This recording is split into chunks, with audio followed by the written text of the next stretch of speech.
Getting dressed on a cold winter's morning in 1892 United States would have started with a warm layer of undergarments. The first of these undergarments would have been a set of combinations, which combines the shift and bloomers into one. This pair has been knit by hand, as are many of the other layers that you will see.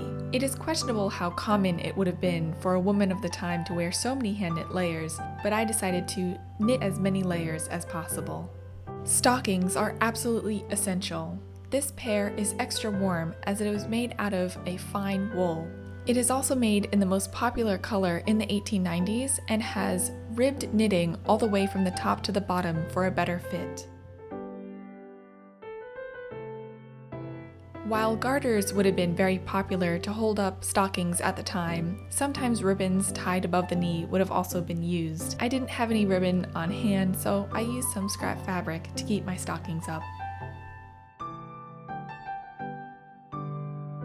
A pair of black leather boots keeps my feet dry and warm. This particular pair laces up, however button shoes would be more common at the time. Button hooks were often used in order to more easily button up shoes.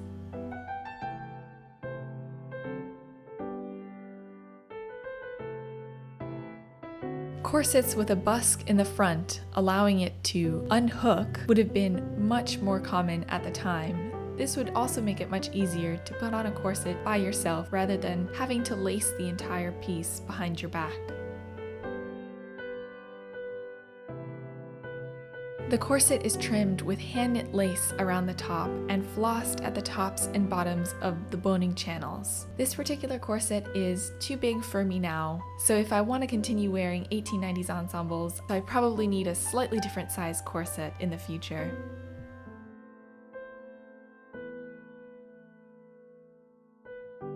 A chevron-patterned wool underskirt adds another layer of warmth to your lower half. The top edge of the skirt has a sewn yoke in order to reduce bulk at the waist.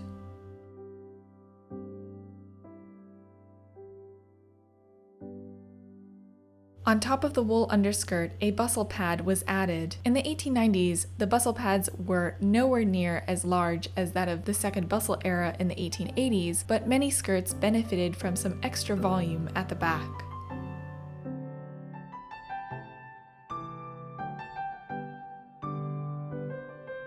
Over the bustle pad, one or more petticoats would be worn. Many of the petticoats at the time had ruffles, pin tucks, and lace decorations in order to add volume to the bottom and back of the skirt. This skirt closed with a drawstring at the back, making it adjustable depending on what size you needed it to be.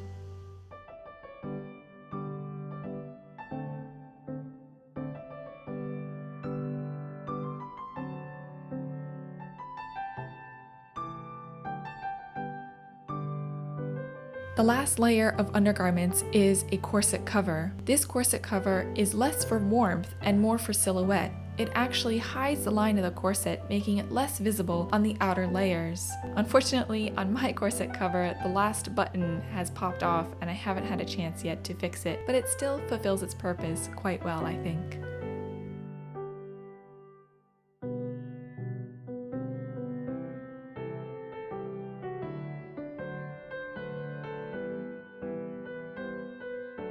The first item that's actually meant to be seen when worn is a chemisette. This chemisette fills the area between the jacket lapels that I'll be wearing over top of it and is a pretty simple garment to wear and exchange in order to change up the look of an outfit in a pretty simple manner.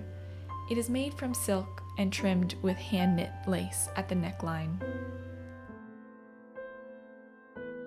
This is a garment where some help would definitely be nice in order to tie a bow behind your back, but it is possible, if a little difficult, to do yourself.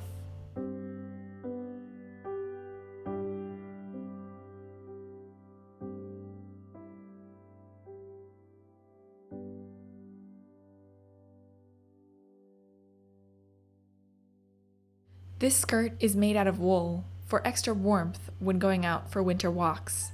As you may have been able to see from that slight peek, there is a pocket in the skirt, which would have actually been very common at the time. The color scheme is based on a fashion plate from 1890, though in the wintertime it's likely less white and more black would have been worn in addition to the blue.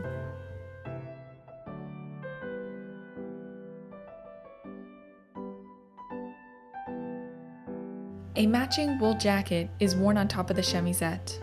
It is embellished with soutache braiding and knit lace at the cuffs. The buttons used to close this jacket were taken off of an original 1800s dress that had absolutely disintegrated.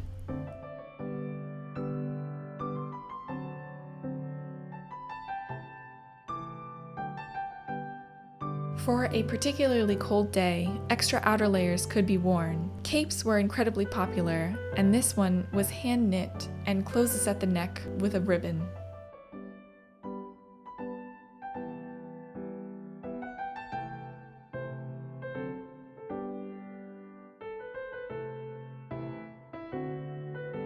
For warmth around the head and ears, a wool fascinator could be worn. Victorian fascinators were winter garments as opposed to the decorative small hats that we consider today.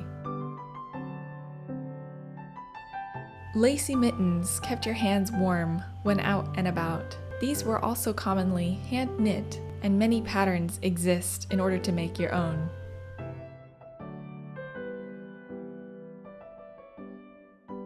If you are intending to potentially buy something on your walk, you could carry a miser's purse with you, which kept your coins beautifully contained. Now that we've donned all of our garments for our winter ensemble, we are ready to face the cold. Unfortunately, I finished this outfit in the middle of summer, so it is quite hot as I'm trying it on, but it is incredibly worth it. I spent nearly a year finishing all of these items by hand, and it is so rewarding to be finally able to wear this entire outfit. I definitely learned a lot over the year as I was incredibly new to sewing, so some of my pieces are in better shape than others, but I'm still so happy that I'm finally able to wear all of the pieces together, and I hope that I can wear them again on a cold winter's day when it is slightly more appropriate.